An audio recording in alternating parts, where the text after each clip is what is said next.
Nilambur യു.ഡി.എഫിന് കൈകൊടുത്തപ്പോൾ K C. വേണുഗോപാലും king മേക്കറായി. പൊട്ടിത്തെറിയുണ്ടാകുമെന്ന് കരുതിയ സ്ഥാനാർത്ഥി നിർണയം ഒരു അസ്വാരസ്യവും ഇല്ലാതെ പരിഹരിച്ചതു മുതൽ തിരഞ്ഞെടുപ്പിലെ അജണ്ട സെറ്റ് ചെയ്യുന്നതിൽ വരെ കെ.സിയുടെ ഇടപെടലുണ്ടായിരുന്നു. കേരളത്തിലെ കോൺഗ്രസിന് ധാരാളം നേതാക്കളുണ്ട്, കെട്ടുറപ്പ് മാത്രമില്ല എന്ന സ്ഥിരം വിമർശനത്തെ പൊളിച്ചടുക്കിയതാണ് നിലമ്പൂർ തിരഞ്ഞെടുപ്പ് വിധി. എണ്ണയിട്ട യന്ത്രം പോലെ ഏറ്റവും താഴെത്തട്ട് മുതൽ മേൽഘടകങ്ങൾ വരെ പ്രവർത്തിച്ച തിരഞ്ഞെടുപ്പ് കൂടിയായിരുന്നു നിലമ്പൂരിലേത്. സ്ഥാനാർത്ഥി നിർണയത്തിന് മുമ്പ് നിയോജക മണ്ഡലത്തിൽ പുകഞ്ഞുകൊണ്ടിരുന്ന പ്രശ്നങ്ങൾ യു.ഡി.എഫിന് തിരിച്ചടിയാകുമെന്ന് പ്രതീക്ഷിച്ചിരുന്നിടത്തു നിന്നാണ് അച്ചടക്കമുള്ളൊരു സംഘടനയായി കോൺഗ്രസ് മാറിയത്. അതാവട്ടെ ഹൈക്കമാൻഡിന്റെ കൃത്യമായ ഇടപെടലിനെ തുടർന്ന്. കെ സുധാകരനെ കെ.പി.സി.സി പ്രസിഡന്റ് സ്ഥാനത്ത് നിന്നും മാറ്റുമ്പോൾ സംഘടനയിൽ വലിയ ബഹളങ്ങൾ ഉണ്ടാകുമെന്നാണ് കരുതിയത്. എന്നാൽ പുതിയ അധ്യക്ഷനെയും യുവാക്കളായ 3 വർക്കിംഗ് പ്രസിഡന്റുമാരെയും നിയോഗിച്ച് കൃത്യമായ അജണ്ടയുമായി കോൺഗ്രസ് മുന്നോട്ടുപോയി. എ.സി.സി നേതൃത്വം കെ.പി.സി.സിക്ക് കരുത്തു നൽകി. ഒരു നേതാവും അപസ്വരമുയർത്തിയില്ല.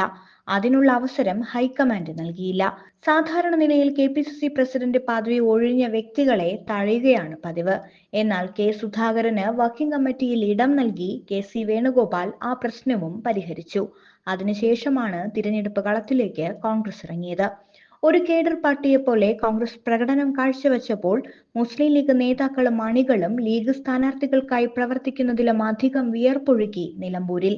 സ്ഥാനാർത്ഥി നിർണയം മുതൽ ഇങ്ങോട്ട് പാർട്ടിക്കുള്ളിലും മുന്നണിക്കുള്ളിലും പടലപ്പിണക്കങ്ങൾ ഒഴിവാക്കി സകല ഘടകങ്ങളെയും ഒറ്റക്കെട്ടായി നിർത്തുന്നതിന് പിന്നിൽ സെക്രട്ടറി കെ.സി. വേണുഗോപാലിന്റെ കണിശമായ ഇടപെടലുകളുണ്ടായിരുന്നു.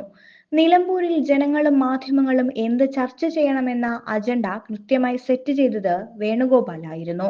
എൽ.ഡി.എഫ് പല വഴിക്ക് ചർച്ചകൾ തിരിച്ചുവിടാൻ ശ്രമിച്ചിട്ടും ചർച്ചകളെയെല്ലാം ജനകീയ പ്രശ്നങ്ങളിലേക്ക് എത്തിച്ചത് കെ.സി. വേണുഗോപാലിന്റെ ഇടപെടലാണ്. ഭരണപരാജയം മറയ്ക്കാൻ വർഗീയ പ്രചരണത്തിലേക്ക് ഒതുങ്ങുകയാണ് സി.പി.എം എന്ന വിമർശനം കോൺഗ്രസ് പലതവണ ഉന്നയിച്ചു.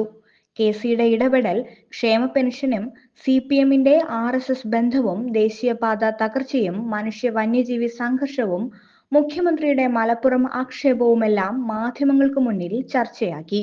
ഡൽഹിയിലിരുന്ന് തിരഞ്ഞെടുപ്പ് നിയന്ത്രിക്കുകയായിരുന്നില്ല കെ.സി. വേണുഗോപാലിന്റെ ശൈലി. നിലമ്പൂരിൽ പലതവണയായി ഇലക്ഷൻ പ്രചരണങ്ങളിൽ നേരിട്ട് പങ്കെടുത്തു.